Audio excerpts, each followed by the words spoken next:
Yo, what's going on, guys? It's Finscape here. Hope everybody's doing well today. I have a new video on mixing African and American cichlids and whether or not you can do it, whether or not you should do it, and I'm just going to talk about my experiences with doing this. So, there's a couple of factors that you need to consider when you're thinking about mixing African and American cichlids. When you look at my tank, I have a wide array of different African cichlids. I have a blood parrot, I have a red devil, I have a Texas, and then I have a jewel cichlid, which is also African, but it's not from Lake Malawi, Lake Victoria, Lake Tanganyika, like most of these other African cichlids are. And in a bit, I'll get into why that matters. But I think the first thing that you should really consider when you're thinking about mixing African and Americans is water parameters, guys. So for the most part, African cichlids, Lake Tanganyika, Victoria, Malawi, these guys require high pH. Okay, these guys come from high pH waters, ranging from 7.5, around 7.5 to 8.5 generally, although it can vary.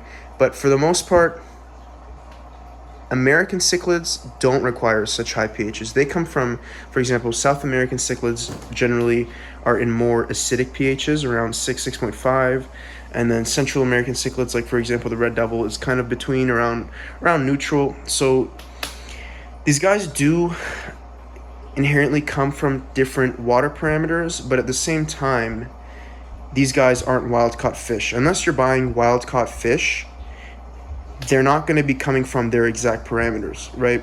Breeders here, fish farms, these fish aren't kept in Lake Malawi.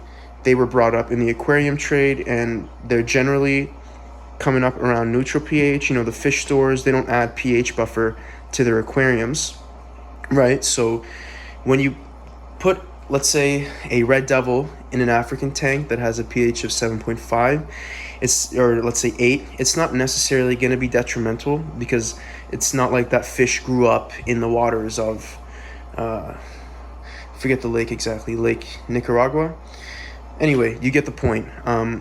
But at the same time, you want to make sure that the environment that you're providing for your fish is healthy and they are going to be happy in it. They're not going to be miserable. They're not going to be suffering, right? You don't want to take a severum that lives in more acidic pH and put it in a tank of pH 8.5, and you also don't want to take a frontosa that comes from pHs of around 8.5 and put it in a severum tank with pH of 6.5. So just make sure the temperatures and the pHs, make sure you can at least find a happy medium for the fish that you're mixing, because that that could be pretty important in the long run in your fish's vitality and health. So what else? Other than water parameters, another thing to consider is aggression and the way the hierarchies work. So with African cichlids, the way it works is the alpha male and the more dominant males, they do show the more vibrant, colorful,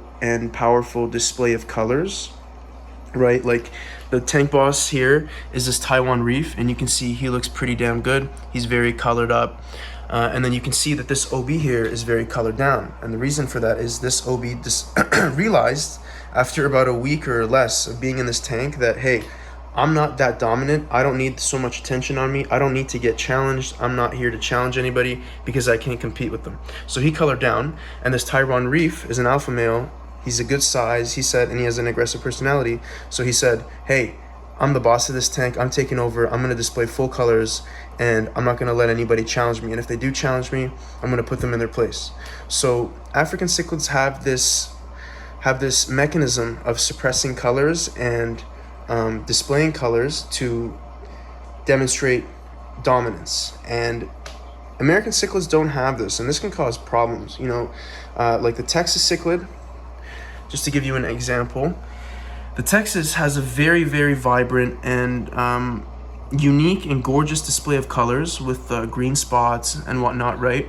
And they can't suppress that the way Africans do, right? They can't just suppress their colors because they're getting beat up. They just don't have that. They don't have that internal mechanism.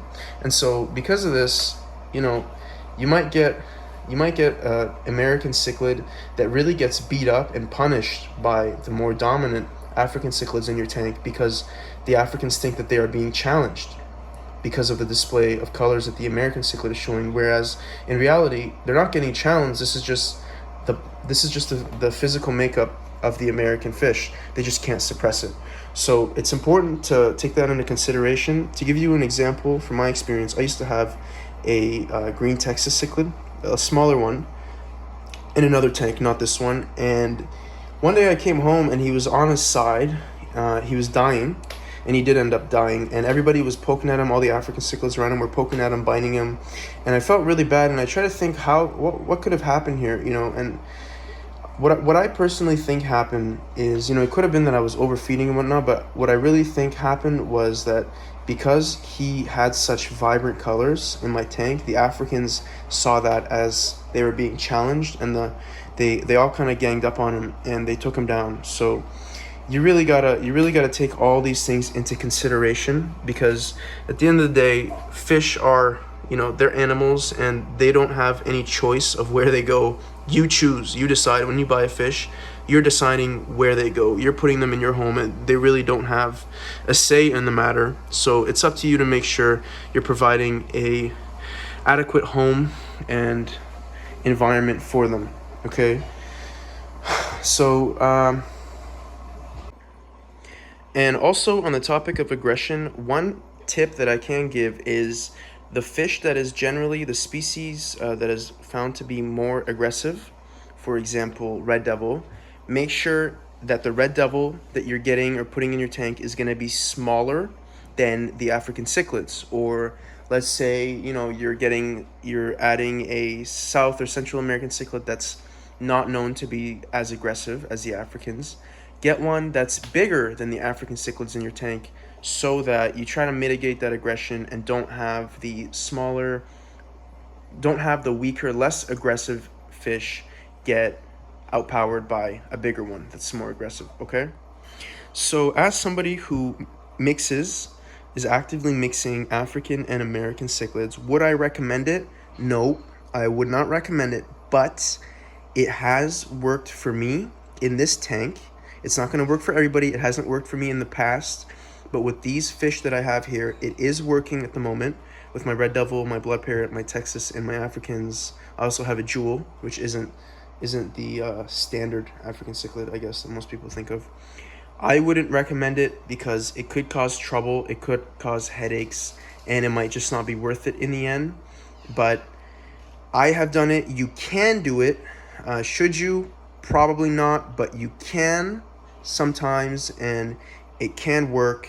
And if it does, it's pretty rewarding because you get a pretty cool mix of cichlids in your tank. So that's all I had to say on that topic. So thank you guys so much for watching. I appreciate you all as always. Please make sure you subscribe and smash the like button if you did enjoy. And as always, thank you guys so much. I will see you all in the next one. Peace out.